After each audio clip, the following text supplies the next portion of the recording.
Hay enfermedades que son muchísimo más, lo que es la rabia, hay enfermedades que son muchísimo más letales que el COVID. El COVID anda más o menos por acá y muchísimo más contagiosas que el COVID.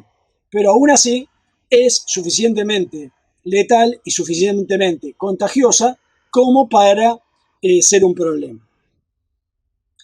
Un comentario, y es que si una enfermedad es muy letal, es extremadamente malo para la persona, pero muchas veces hace más difícil que el virus se traslade, porque justamente si la persona que contrajo fallece rápidamente, no llega a contagiar a nadie, y entonces el virus no se propaga.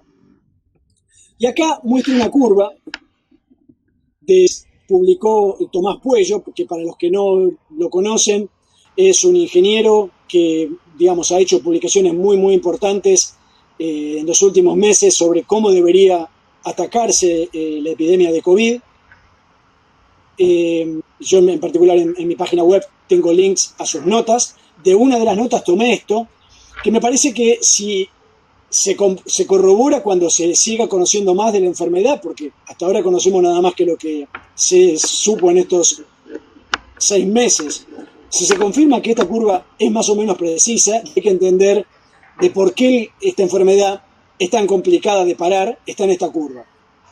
¿Y qué dice esta curva? Esta curva lo que dice es, acá en el eje X, cuántos días tarda cada cosa desde el día de la infección, desde que uno se contagió, y en el eje Y, el número de infecciones causadas por día.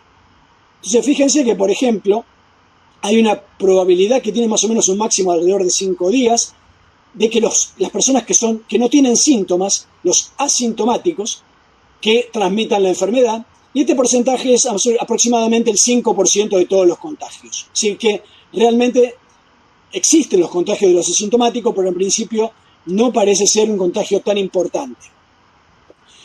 La segunda fuente de contagio es la contagia por el ente. Eso sería, por ejemplo, superficies en las cuales hay carga viral y que uno por tocar la superficie, por llevarse las manos, por ejemplo, a la mucosa bucal o a la nariz, ahí entró el virus al organismo y se contagió. Bueno, fíjense que más o menos eso representa el 10% de las infecciones. El 40% de las infecciones ocurrirían por aquellas personas que tienen síntomas. Es decir, las personas que se sienten mal, que tienen los síntomas típicos de esta enfermedad, muchas veces fiebre, muchas veces tos, se ha observado también que se pierde la condición del olfato, del gusto, etc. Y que entonces se están contagiando. Pero fíjense que hay un número que es el 45% de los contagios, que tendría que ver con los presintomáticos. ¿Qué son los presintomáticos? Son las personas que en algún momento se van a transformar en sintomáticos, pero todavía no tienen síntomas. Muchas veces cuando ustedes escuchan hablar de asintomáticos, se habla indistintamente de este grupo y de este grupo. Y lo que pasa es que a priori uno no sabe cuál va a ser cuál, porque no sabe qué le va a pasar después. Ahora, desde el punto de vista epidemiológico, es muy distinto la posibilidad de contagio que tiene el asintomático del presintomático. Y fíjense que esto es importantísimo. El máximo de contagio de los presintomáticos ocurre más o menos en 5 días de contagiado siempre, ¿no? Pero empieza a contagiar de entrada y ya hay una probabilidad no menor a los 2 días y puede llegar a no tener síntomas incluso hasta 12 días y después recién desarrollar síntomas. Es decir, que hay una enorme ventana de tiempo con una media de 5 días donde la persona está contagiando muchísimo y no sabe que está contagiando. Entonces, esto es importantísimo tenerlo presente porque esto es el factor fundamental que complica toda esta enfermedad. Y bueno, acá es esencialmente, si se quiere, es el spoiler de mucho de lo que sigue, porque en definitiva, ¿cómo se soluciona todo esto en función de lo que le acabo de decir? Bueno, la solución es hacer rastreo de contactos. Y acá quiero hacer un paréntesis. Se habló mucho en general, y ustedes lo habrán escuchado desde el principio, de que había que testear y testear. Yo soy uno de los que en realidad me la he pasado diciendo que en general me parecía que ese mensaje era confuso para las personas, porque daba la sensación de que muchos periodistas lo transmitían así. Por ejemplo, decían, ahora que va a haber más testeos, va a haber más casos. Y yo lo que les explicaba es que así dicho, la gente que no entiende piensa que hay una relación entre el testeo y el caso. Y si eso fuera así, en realidad lo que uno debería hacer es dejar de testear porque no habría más casos. Testear es solo medir.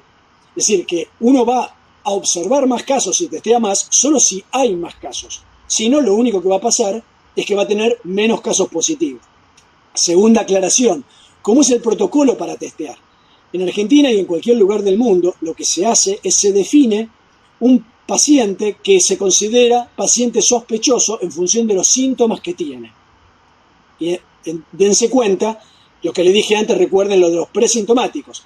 La única forma de saber si alguien está contagiado con certeza es saber si tiene síntomas, y entonces a esas personas que cumplen con esa definición de caso sospechoso, hacerle el testeo, comprobar que si está contagiado o no, y en todo caso, bueno, darle tratamiento, etc. Fíjense acá las distintas estrategias. Si uno lo que hace es simplemente deja que la persona que se contagió esté en contacto con otras personas, bueno, lo que va pasando obviamente es que esa persona contagia a personas que todavía no tienen síntomas, y obviamente las personas que no tienen síntomas, a su vez después desarrollan síntomas y contagian, en el medio ya contagiaron a otras personas, que van a su vez a contagiar a otras personas, y esto no para más. Uno podría agarrar y decidir aislar a esta persona cuando desarrolló síntomas. Entonces lo que ocurre es que uno aisló a la persona esta, pero esta persona ya había contagiado a otras 4. Por lo tanto, cuando aísla estas cuatro ya contagiaron otro montón, y esto tampoco para. Esto crece un poco más lento que esto, pero no mucho. La forma de cortar la cadena de contagios es, una vez que uno tiene una persona que desarrolló síntomas, preguntarle a esta persona con quién estuvo en contacto. Y aunque no tengan síntomas esas personas, por eso acá en este dibujito están en rosa, no están en rojo todavía, aunque no tengan síntomas, pedirles que se aíslen. Probablemente, aunque uno le haga un PCR, puede ocurrir que todavía tenga muy poca carga viral. PCR es la técnica de diagnóstico más común, que uno tenga poca carga viral y el resultado de negativo, pero si está aislado ya no contagia, y entonces ahí uno paró la cadena. Y bueno, acá hay un gráfico que me pareció muy bueno de una charla que organizó la Sociedad Argentina de Infectología los otros días con una profesora española que vive en Estados Unidos, Asunción Mejías, que mostraba justamente desde desde que se desarrollan síntomas, que es esta raya, hasta una semana antes la persona ya puede estar asintomática, o desde 2 semanas, dependiendo de cada individuo, pero bueno, desde una semana empieza a dar el PCR positivo, antes no, y cada uno de los test, si es de detección de anticuerpos y demás, en qué momento de la evolución deja de dar positivo cada test o no. Fíjense que todos los test de anticuerpos que se han desarrollado, por ejemplo, son buenos para saber si uno desarrolló inmunidad, pero son muy lentos para determinar si una persona está contagiando, porque aquí hay 2 semanas de ventana donde una persona contagió muchísimo y uno ni se enteró. Entonces, para poder parar la epidemia, uno tiene que usar un test de PCR o algo equivalente y hacerlo lo antes posible. Y ahora empiezo entonces con los datos de Argentina. Yo empecé a tomar datos que da el Ministerio de Salud todas las noches, empecé a graficarlos y vi que, como les dije antes, los datos iban creciendo. Esto es 3 de marzo, iban creciendo, y entonces lo que hice fue grafiqué esta curva en escala semilogarítmica, que está mostrado acá, y lo que vi es que estos puntitos se ajustaban muy bien con una recta. Entonces, como les dije antes, lo que dije fue, bueno, esto es típico comportamiento del inicio de una epidemia, estamos en un crecimiento exponencial, y entonces esta curva naranja, que sería la exponencial que ajusta estos puntos, es la que muestro acá, y se ve que viene ajustando bastante bien, hasta que alrededor del 23-24 empieza a haber un distanciamiento de esta curva. ¿Y qué pasó? Bueno, esto es consecuencia de lo siguiente: se tomaron medidas. Te recuerdan que el 12 de marzo se suspendió el ingreso de personas que venían de países cuando había circulación viral. Ese día se dio excepciones a los agentes públicos que volvían del exterior para que se quedaran en la casa. El 16 se prohibió el ingreso al territorio nacional de los no residentes. El 12 se suspendieron las actividades en lugares educativos donde había casos, y el 16 directamente se suspendieron todas las clases. El 12 se dictó la emergencia sanitaria, que implicó que cualquier persona que volvía del exterior tenía que quedarse 14 días en su casa. Se suspendieron los vuelos a zonas afectadas, se suspendieron espectáculos, eventos masivos, el 12 ya, y el 20 se dictó finalmente el aislamiento, confinamiento general, con excepciones, porque, bueno, todos sabemos que hay ciertas actividades que tienen que seguir funcionando, el servicio médico, el servicio de venta de alimentos, etcétera, porque, bueno, si todos nos quedamos en nuestra casa, nadie se contagia, pero nos morimos de hambre y de otras enfermedades. Así que siempre hay algunas personas exceptuadas. Y fíjense, esta es la tabla de casos. Cuando se tomó la primera medida, el 12, había 31 casos y un fallecido. El 16 había 62 fallecidos. Y el 20, 158 casos y 3 fallecidos. Hay pocos países en el mundo, y en particular en Europa, que hayan tomado medidas tan rápidas como esta. Lo digo esto porque hubo gente que con el libro, digamos, con el diario del lunes, dijo, bueno, si los primeros casos, que obviamente eran todos importados porque la gente venía de afuera, llegó el 3 de marzo, tendríamos que haber cerrado las fronteras 10 días antes, por ejemplo, el 20 de febrero. Bueno, es bueno recordar que el 19 de febrero se jugó el partido del Atalanta con el Valencia en Milán. El Atalanta es un pequeño club bueno, no sé si tan pequeño, pero el pueblo es de Bérgamo, que es un pueblo relativamente chico. Fueron miles de hinchas del Atalanta, de Bérgamo a Milán.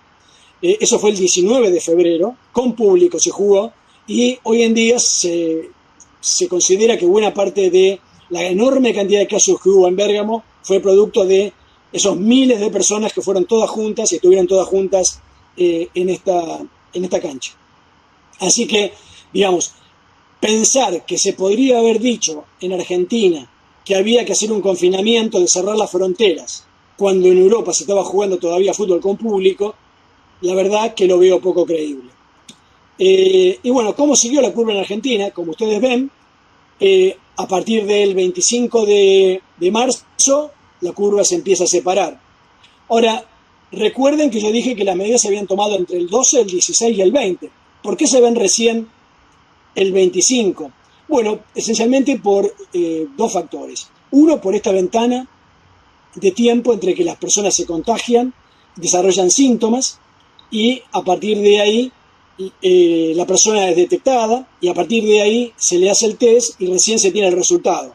Y estos datos corresponden a la fecha en que fue confirmado el caso positivo, que en ese momento tenía entre que la persona realmente se contagiaba y era confirmada más o menos un retardo de 2 semanas. Entonces, uno ve toda la película, de cada hecho que uno hace, por ejemplo, cerrar las fronteras, aislar a la gente, uno ve los efectos de esa medida 2 semanas después. Y bueno, eso es esperable y es lo que se vio, y a partir de ahí uno ve que, recuerden siempre que estoy en semi-logarítmico, esta naranja es como hubiera sido el crecimiento exponencial, y obviamente la curva se hizo muchísimo más lenta.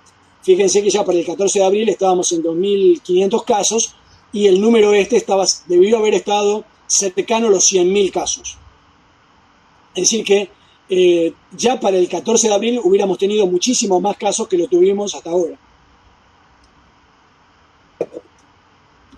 Muy bien, una cosa que vimos después, charlando con Roberto Echenique, que es un químico de la Facultad de Ciencias Exactas y Neutrales de la Universidad de Buenos Aires y que dio una charla en Río Cuarto la semana pasada, es que uno puede separar en esta primera etapa, por ejemplo, cuáles casos eran de casos importados, es decir, personas que se habían contagiado en el exterior y personas que se habían contagiado de importados, pero acá.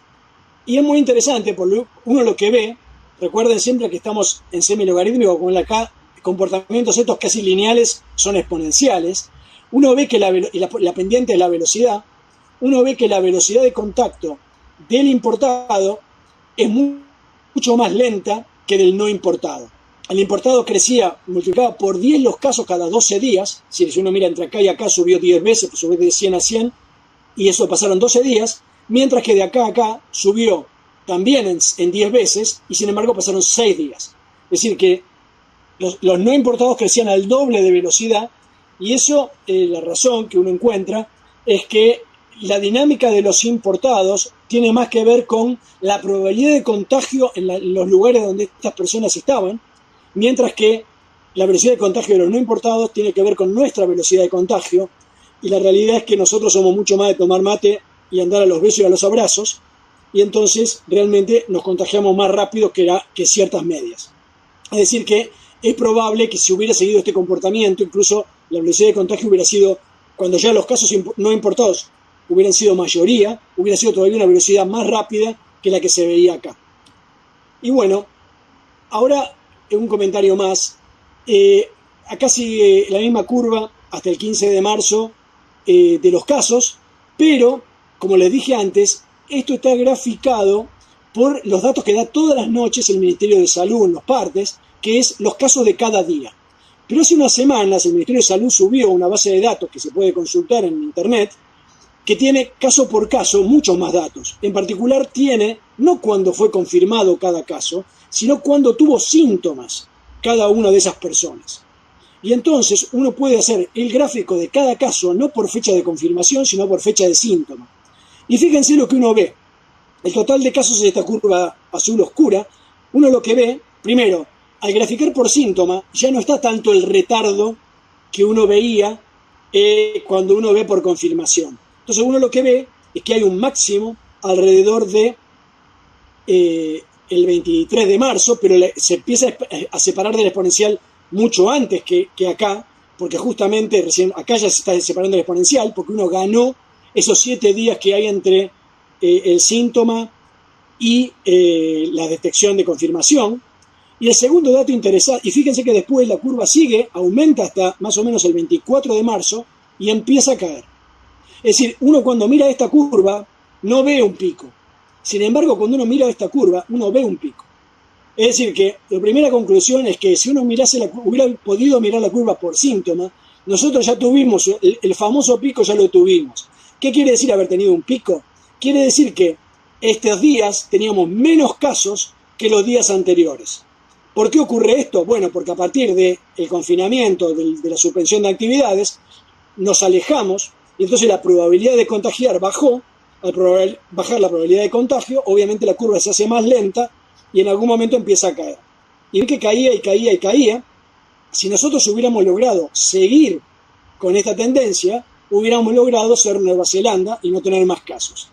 De hecho, un segundo punto interesante es darse cuenta que si uno lo analiza por lugar de donde residían las personas, la mayor cantidad de casos, cuando tuvimos el pico, eran del interior del país y mucho menos de la ciudad de Buenos Aires y del Gran Buenos Aires. Yo acá puse AMBA, pero en realidad es AMBA menos Cava.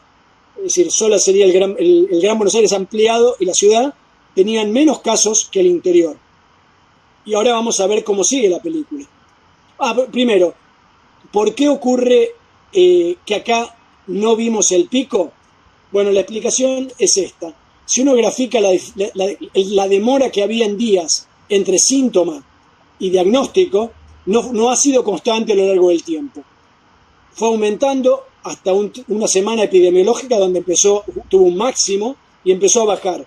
Este máximo coincide con el momento, más o menos a fin de marzo, cuando el procesamiento de muestras se descentraliza del Malbrán, empiezan a procesarse en todas las provincias y entonces cada vez se hace más rápido el procesamiento y entonces por este aumento, por este retardo, digamos, nos perdimos el pico, nos perdimos de festejar que habíamos tenido éxito en las medidas. La verdad que es una pena porque hubiera sido muy bueno para todo el mundo ver que los casos bajaban un montón y no lo vimos. Y no lo vimos por este retardo. Y acá se puede ver, por ejemplo, qué reporta Google y qué reporta Apple de lo que ve de movilidad a lo largo del tiempo. Estos son datos desde abril hasta ahora. Y lo que se ve, por ejemplo, Google, es que estábamos hasta principios de marzo con una movilidad que considera normal, digamos, porque lo toma como referencia el promedio de los días anteriores, y de golpe, vean cómo cae la movilidad a casi a cero, digamos, reduce más del 80%, y a partir de ahí lo que se ve es que con oscilaciones que tienen que ver con los fines de semana, la movilidad en la Argentina en promedio va subiendo, y también en la ciudad de Buenos Aires va subiendo, y lo mismo, fíjense que estábamos en un retardo incluso para mediados de abril del 50%, y ahora estamos en el 26% en ida a lugares de trabajo. Es decir, que realmente ha habido un aumento muy sostenido en el tiempo de movilidad. Y entonces, ¿cómo se ve la curva ahora por fecha de síntomas? Fíjense que acá estaba este pedacito que yo les describí, el pico, la bajada, y a partir de acá empiezan a subir los casos, y suben, y suben, y suben, y suben, y estamos, estos son casos por día, estamos bien arriba, promedio de la última semana de cada punto, estamos bien arriba de los 1.100 casos promediados en la última semana, y fíjense que los casos en el resto del país, que eran mayoría, hoy en día están por acá abajo, y sin embargo, los casos en ciudad, digamos, en Ciudad de Buenos Aires y en el resto en el AMBA, digamos, son la mayoría.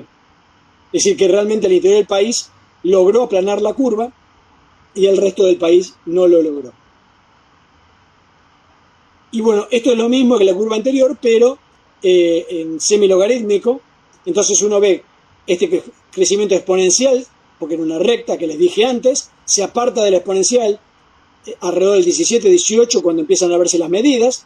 Tenemos el máximo, tenemos el mínimo, y a partir de acá sigue creciendo.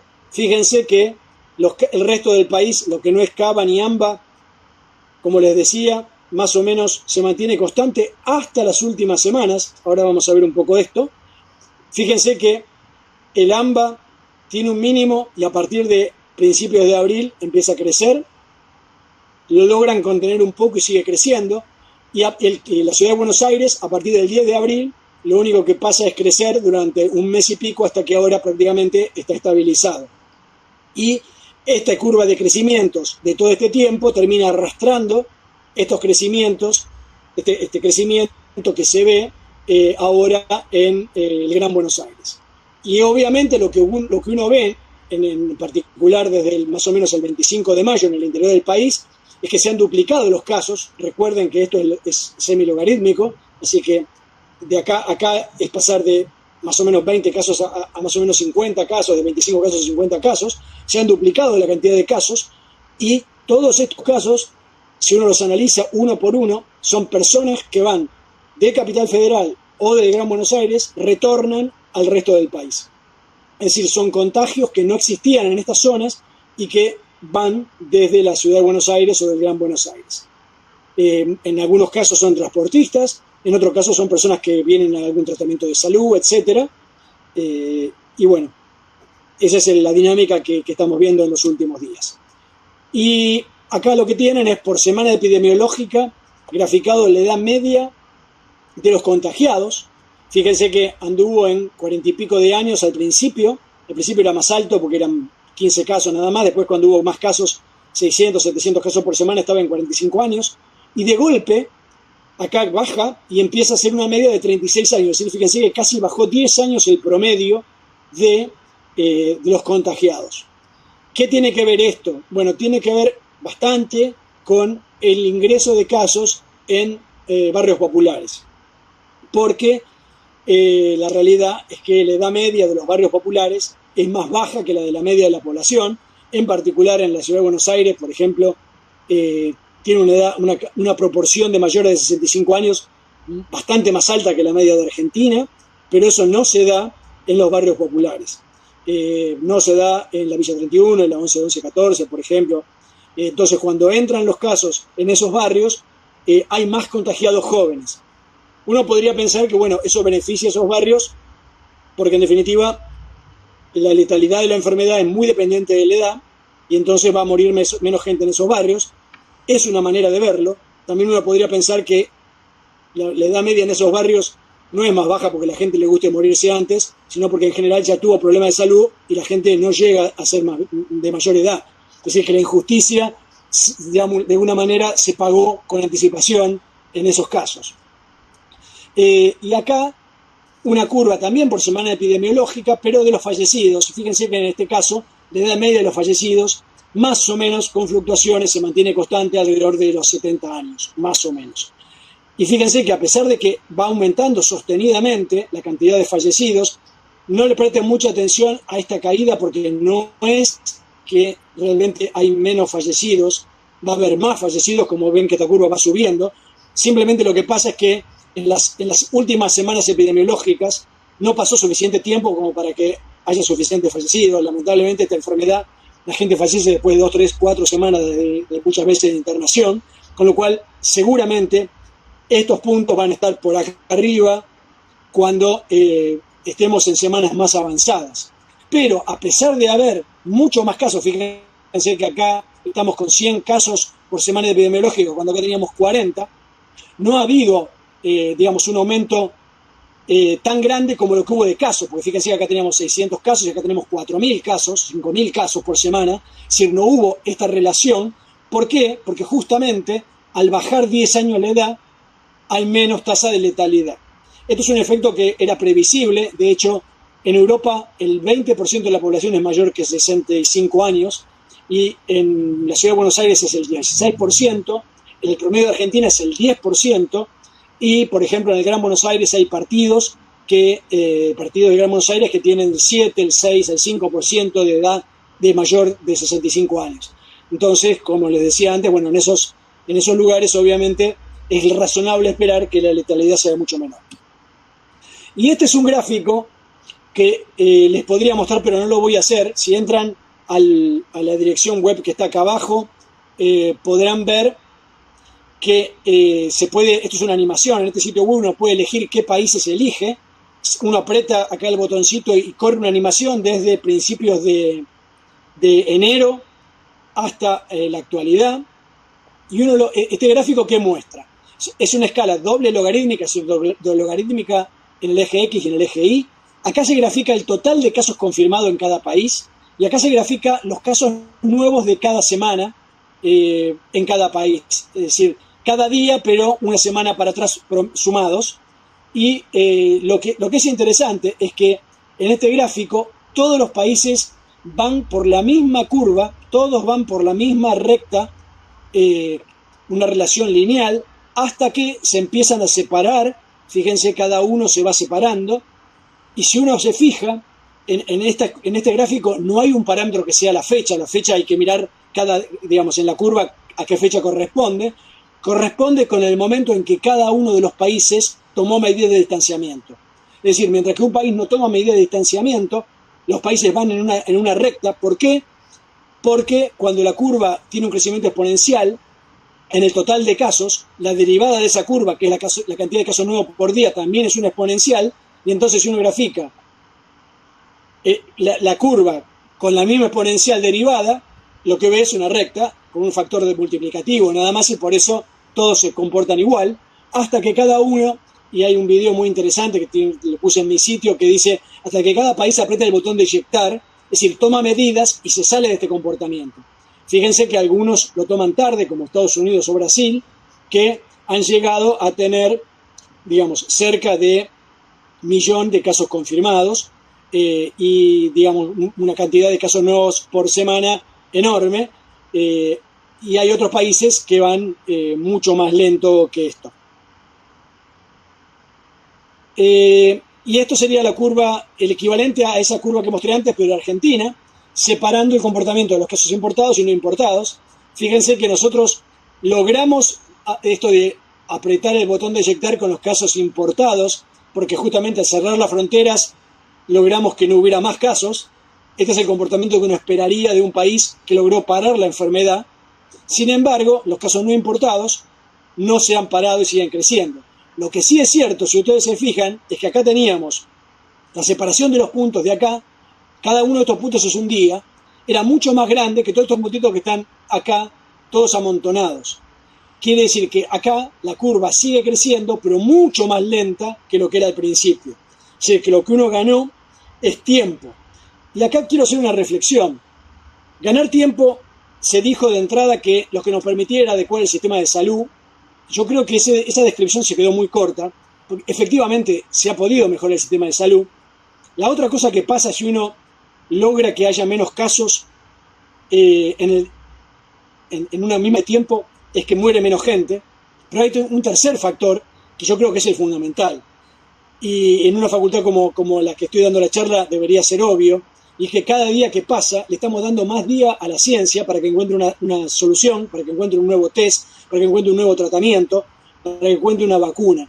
Y no sabemos cuánto puede demorar un cambio sustancial que, por ejemplo, disminuya un orden de magnitud de la cantidad de gente que fallece. Y entonces a lo mejor de acá a una semana estamos con un tratamiento mejor.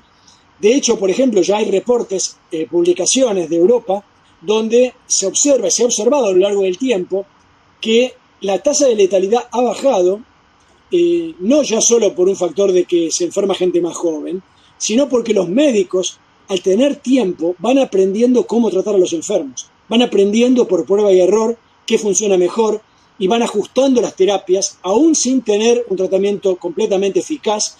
Fíjense que hoy la última noticia era que había un suero que estaba funcionando bastante bien, mejor incluso que el de los recuperados. Bueno, estamos dando tiempo a la ciencia para que encuentre soluciones, y yo creo que eso, a la larga, son vidas salvadas. Bueno, esto es una manera que uno puede mostrar de representar esto que yo les decía, la velocidad de contagio, o el R que les decía antes, y es graficar cada cuántos días la epidemia duplica sus casos.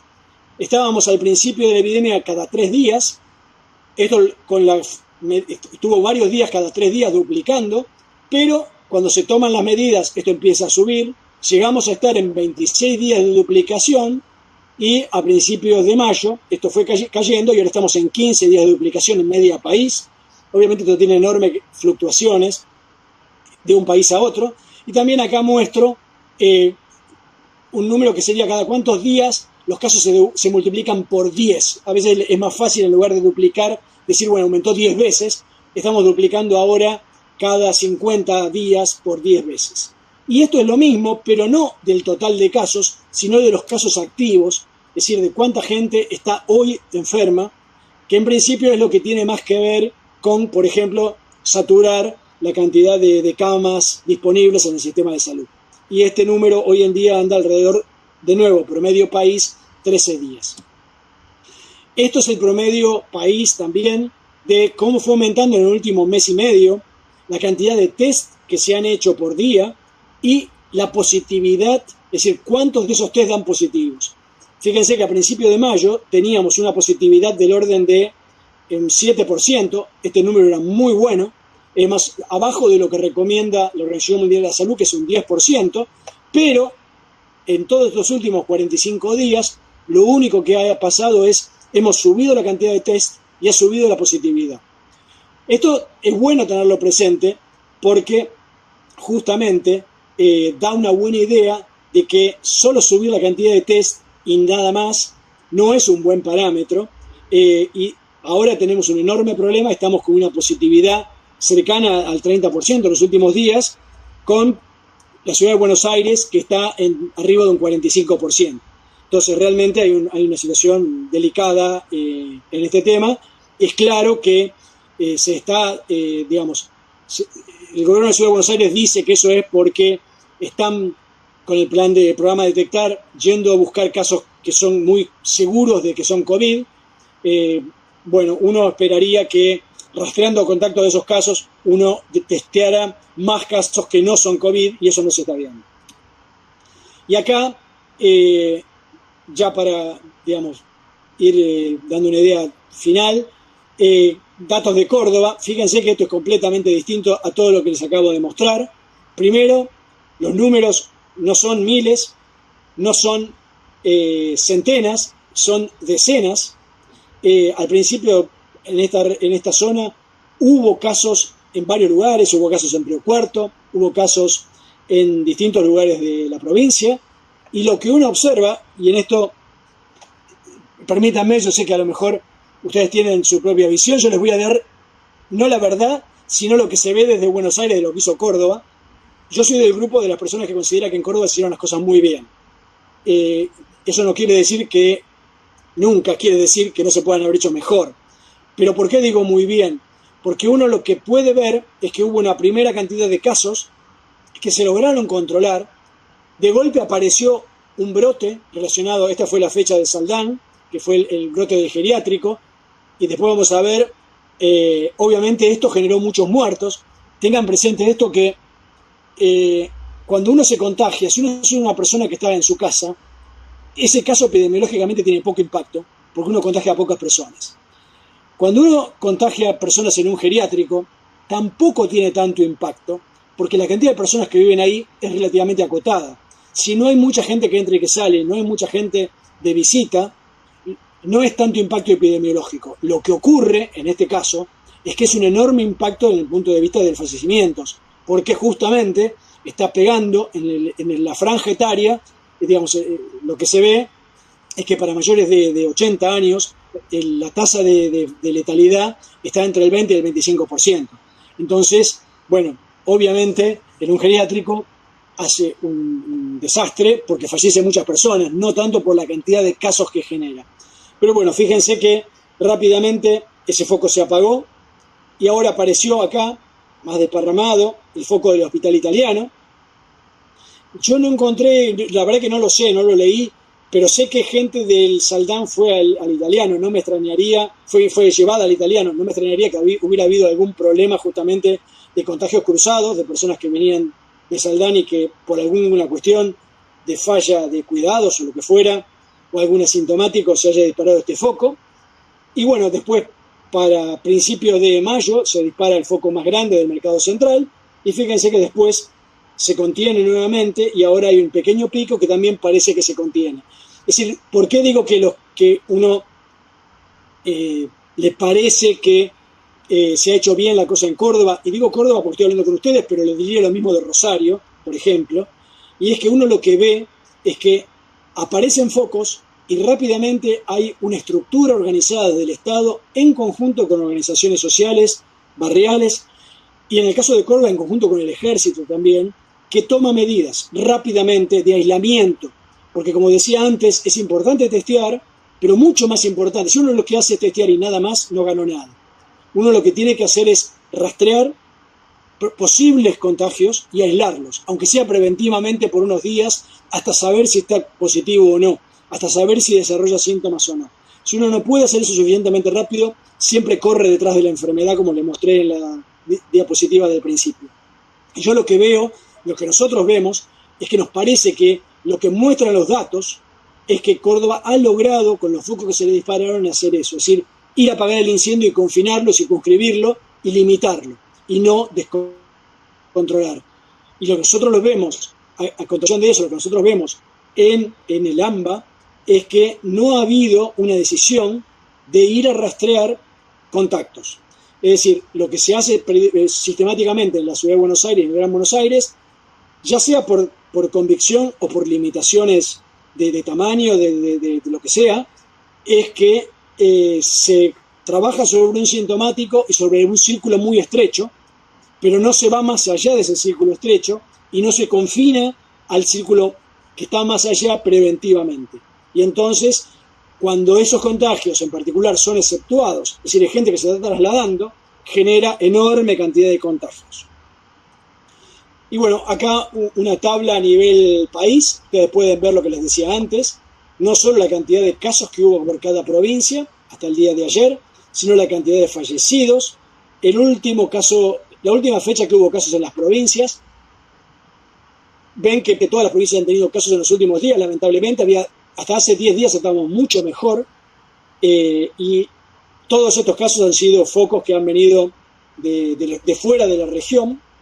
Acá ven la cantidad de días que hay sin casos, y prácticamente todas las provincias están en 0 días sin casos, o 1 o 2 días o 3 días, muy poquitos tienen bastantes días sin casos. Me decían, por ejemplo, que San Luis tiene un sistema donde cualquier camionero que llega cerca de la capital deja el camión, queda en una zona de confinamiento y se sube al camión y lo desinfecta y lo maneja hasta la ciudad una persona que está en la ciudad de San Luis y que por lo tanto, digamos, hay de hecho una cuarentena de facto con los transportistas. Bueno, todas esas medidas preventivas, evidentemente, en San Luis, hasta ahora han logrado que hubiera solo 11 casos y que hace 71 días que no hay casos. Por ejemplo, fíjense que en Tierra del Fuego fue un caso de muchísimos casos al principio, hubo un foco enorme con cruceros, no ha tenido fallecidos y no tiene casos desde hace 20 días. Es decir, han logrado, es cierto que son una isla, pero han logrado circunscribir los casos en Tierra del Fuego. En Córdoba en particular no tienen tantos casos, tienen 500 casos. Si uno se fija la cantidad de fallecidos por casos, es relativamente alta, y yo creo que esto se puede explicar justamente por los focos que ha habido en los geriátricos, que a lo mejor, por ejemplo, Santa Fe no solo ha tenido menos casos, sino ha tenido mucho menos fallecidos. Y bueno, con eso paro acá, y acá tienen la dirección de mi página web. Acá tengo un área, un menú, que se llama COVID-19, donde tengo todos los reportes que hago todos los días, que los pueden ver, y distintas páginas de información y demás. Y en Twitter pongo esta información todos los días, ya tengo mi cuenta de Twitter. Vamos a comenzar con las preguntas, algunas preguntas que he estado recolectando, que le han realizado. ¿Puede ser? ¿Cómo no? Bueno, principalmente, Patricia Molina de la Universidad de Río Cuarto pregunta que si hay alguna relación entre la exposición a una mayor carga viral con la letalidad.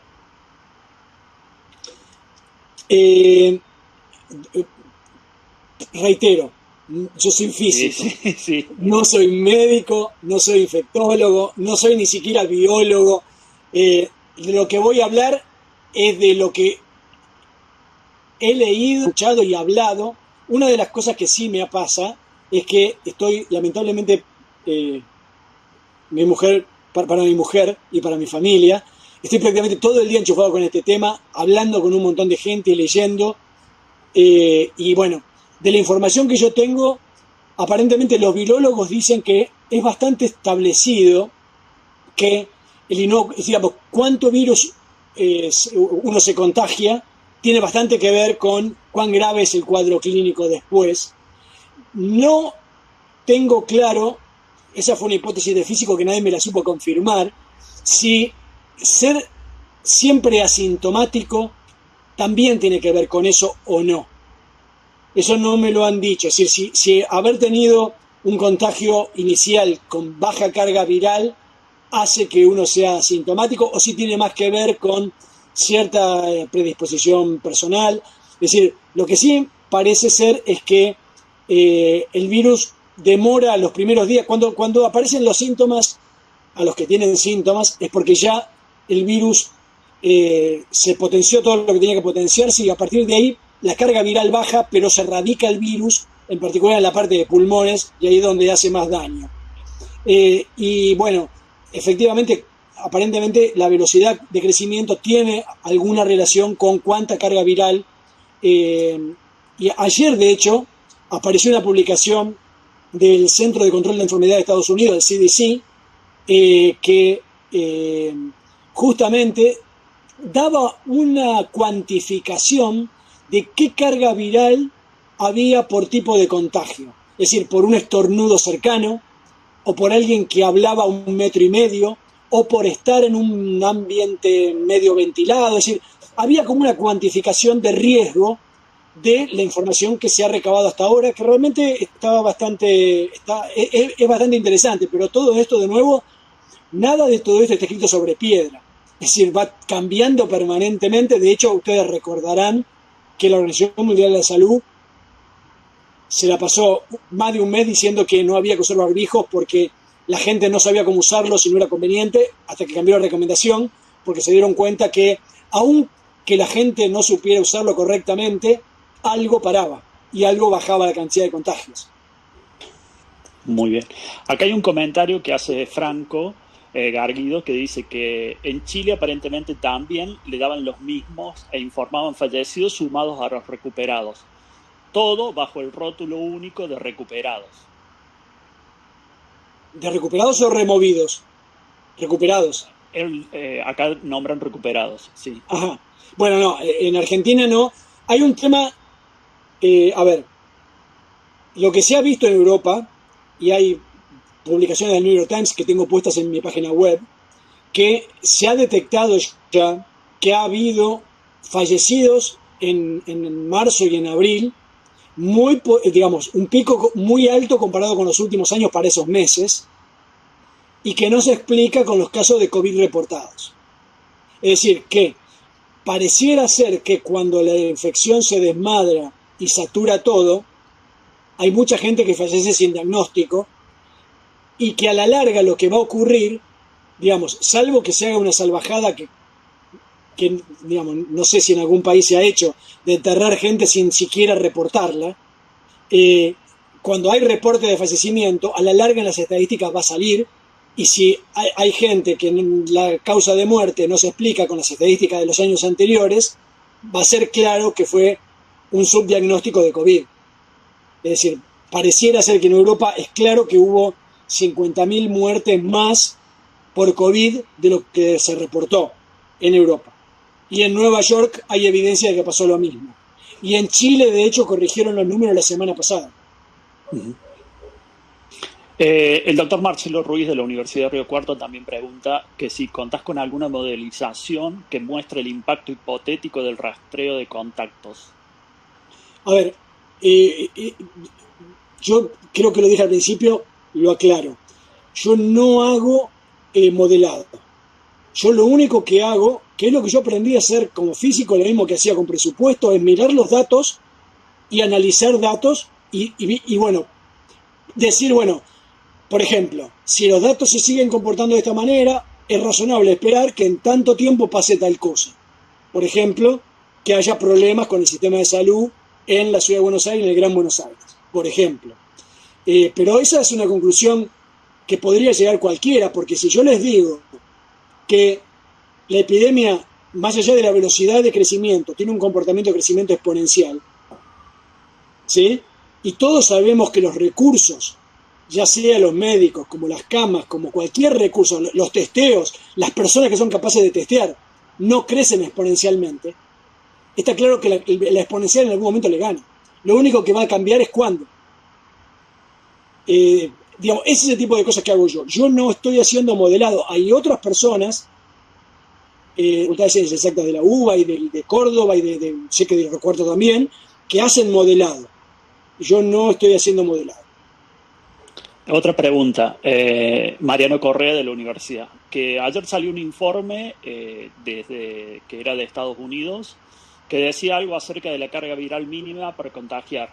Era un número altísimo, que se sabe algo de eso, y se sabe la evolución de la carga viral con el tiempo desde el contagio. Volvemos. Sí, comenté un poco, creo que en el comentario anterior, justamente, que ayer el CDC había publicado eso, que daba una cuantificación de cada uno de estos eventos que contagian. Por ejemplo, esta cosa de que tocar superficies. Porque claro, ¿qué pasó? Al principio lo que se hizo fue experimentos de laboratorio. Entonces se ponía el virus en una superficie y se medía cuántos días duraba. Ahora, después está la vida. Y la vida lo que dice es, bueno, ese tipo de eventos, ¿cuántos contagios realmente generan?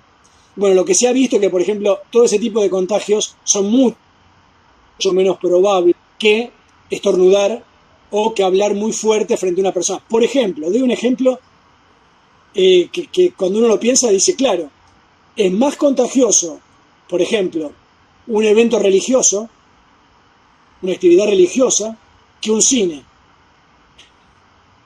A pesar de que pueden estar todas sentadas a la misma distancia. ¿Por qué? Porque en el cine uno está callado. Y en cambio, en una actividad religiosa muchas veces se canta, se habla fuerte, y entonces las personas emiten más partículas, y eso contagia más. Las partículas quedan volando en el aire, y las personas se contagian más.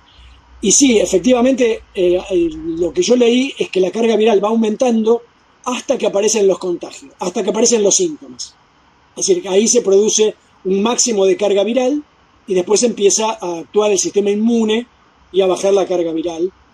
Obviamente, ahí depende del sistema inmune de cada persona, por eso cuando el sistema inmune no anda tan bien y la persona tiene distintas comorbilidades, la letalidad es mucho mayor, ¿no?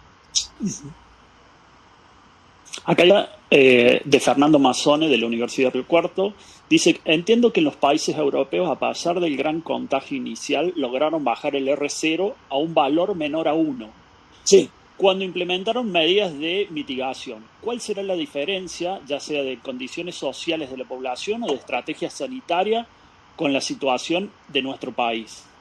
Bueno, ahí hay un tema, y es que ustedes vieron que, por ejemplo, hubo un general israelí que salió en todos los diarios, por lo menos murió, supongo que en todos lados, que decía que a los 70 días, no había que preocuparse porque a los 70 días el virus dejaba de contagiar. Y de hecho hubo algún periodista de Buenos Aires que lo replicó y daba esa noticia.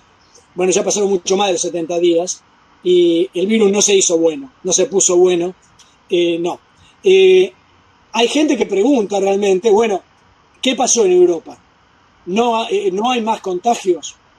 Bueno, si uno mira, por ejemplo, las curvas de movilidad de Google, lo que ve es que a pesar de que todos escuchamos que retomaron la actividad, la movilidad de Google todavía está en el 50%.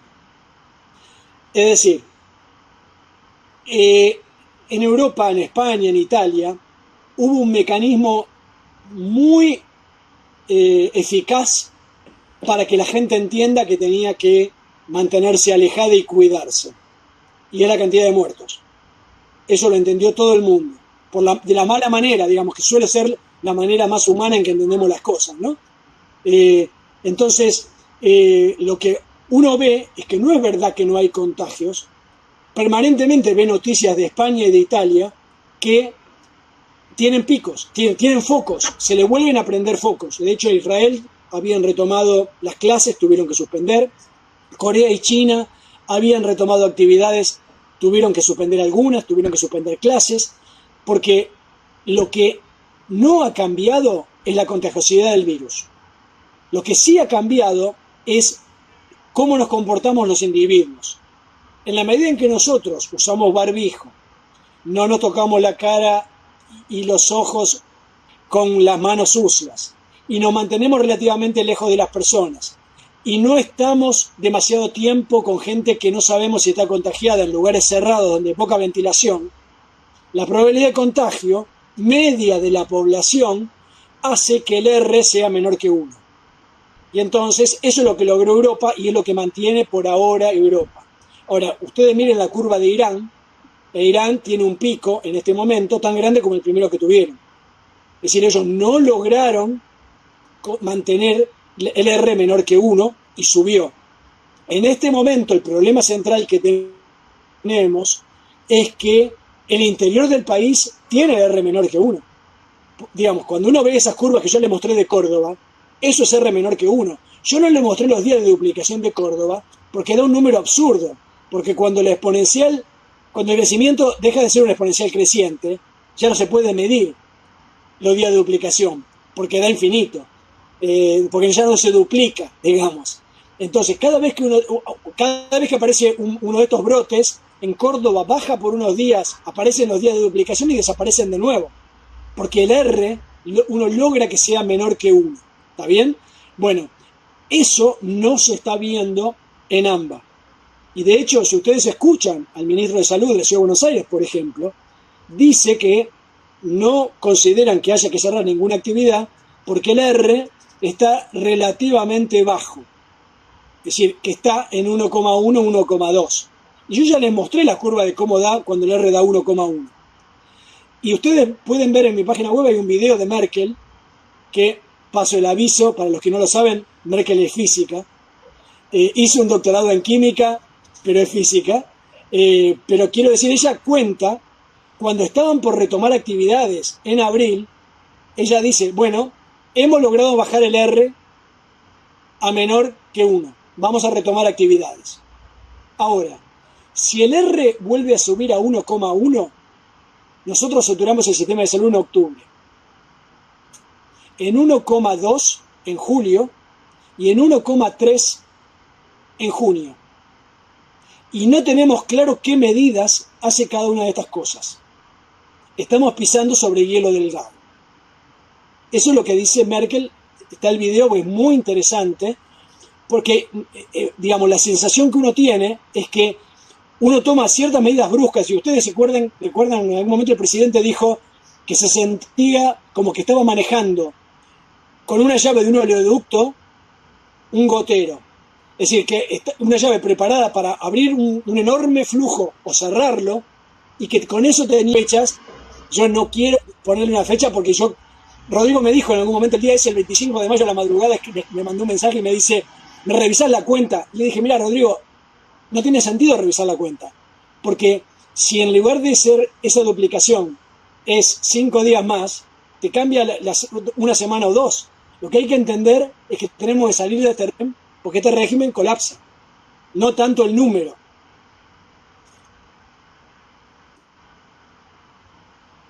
Con respecto a eso, hay una pregunta que han hecho desde la retransmisión que estamos haciendo por YouTube, que dice cómo seguimos en Argentina y que si es verdad que el pico está por venir en julio, por ejemplo. Bueno, me pareció que lo había dicho, pero voy a ser más enfático en eso, porque me parece que hay un enorme problema de comunicación con eso. El pico no es otra cosa, es decir, el pico natural de la epidemia hubiera ocurrido cuando en Argentina, si no se hubiera hecho nada, nos hubiéramos contagiado unos 20 millones de personas. Es decir, yo hice una curva parecida a una logística, que es la curva esa que yo les mostré para Argentina, con el crecimiento que nosotros teníamos, y más o menos para el 10, el 15 de mayo hubiéramos tenido ese día 2 millones de casos. Ese día, en un día, 2 millones de casos. Y a partir de ahí, la curva empezaba a bajar y hubiéramos tenido el pico natural. Ningún gobierno del mundo, ni ningún país del mundo soportó eso, porque la gente, aunque el gobierno no haga nada, la gente se asusta y se distancia y se queda en la casa.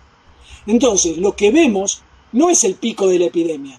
Lo que vemos somos nosotros. Y en esto, cuando empezaron a hablar del pico y de que hay que quedarse en la casa, mi mujer, que también es física, me dijo, mira, yo tengo la sensación de que la gente está entendiendo que esto es como un huracán, que hay un riesgo, que uno se tiene que quedar en la casa, que va a pasar el huracán y que después volvemos a salir y ya el huracán pasó.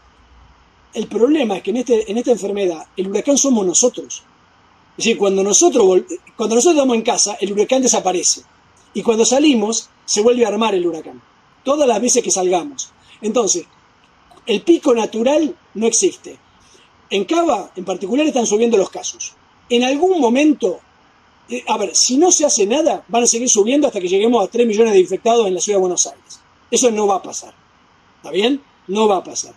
Lo que va a ocurrir es que cuando suba lo suficiente, el gobierno o la gente se va a asustar lo suficiente como para volver a alejarse y que baje la probabilidad de contagio. Cuando eso ocurra ese día, a los 3, 5 días después, porque siempre hay una demora, vamos a ver cada vez menos casos y vamos a decir, ese es el pico. Ahora, ¿va a ocurrir en julio? ¿Va a ocurrir en agosto? ¿Va a ocurrir en septiembre? Bueno, ojalá que ocurra mañana, porque eso quiere decir que logramos bajar la cantidad de casos. Ahora, podría que, si hacemos las cosas mal, ya tuvimos un pico, lo tuvimos en marzo, ¿está bien? Podemos tener un pico mañana, sentirnos contentos, volver a salir y volver a generar casos y volver a tener otra suba y volver a tener otra bajada. Entonces, ¿cómo se sale de esto? Se sale como salió Córdoba, como salió San Rosario, como salió Nueva Zelanda.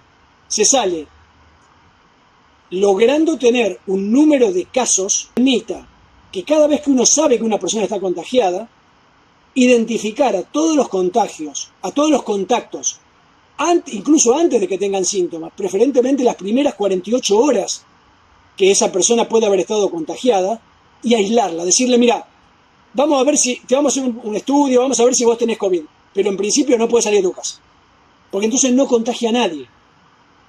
Y entonces, si uno hace eso suficientemente rápido, que es lo que se ha hecho, reitero, en Córdoba y en Santa Fe, uno logra parar la segunda cadena de contagios. Lo que se viene haciendo en Ciudad de Buenos Aires y en Gran Buenos Aires es parar los primeros contagios, la gente que tiene síntomas. Se va aislando eso y se va buscando a los contactos estrechos. Cuando tienen síntomas se los aísla y siempre vamos atrás de la cadena, nunca vamos antes. Entonces, pico natural no hay. Ojalá que el pico sea mañana, pero no se puede decir cuándo va a ser el pico. El pico lo creamos nosotros todas las veces que queramos. Una última pregunta, también de Franco Gargiulo. Dice que tan fiables son los datos de Estados Unidos, en vista de su situación, de ser el país más infectado y el tiempo que han tomado en tomar medidas y cómo lo están encarando ahora. Mira, creo que ningún dato de ningún país que ha estado en saturación de los sistemas son confiables. Estados Unidos ha intentado, por ejemplo, distintas estrategias. Primero intentó, sin decirlo explícitamente, la estrategia sueca, que sí lo dijo explícitamente Gran Bretaña, que fue decir, bueno, busquemos la inmunidad de rebaño. Boris Johnson lo entendió de la mejor manera, que eso era una locura, que fue cuando se contagió. Y ya está. Estuvo en terapia y se dio cuenta que no era por ahí. Estados Unidos, bueno, tuvo un desastre en Nueva York, todo colapsado. Ahora lo que ha ocurrido es que los casos se están propagando fuera de Nueva York y están yendo a distintos estados y los casos no han bajado. Entonces los estados siguen subiendo. Se ha intentado esta cosa de hacer mucho testeo y entonces aquel que da negativo, decirle, bueno, vos podés salir a trabajar.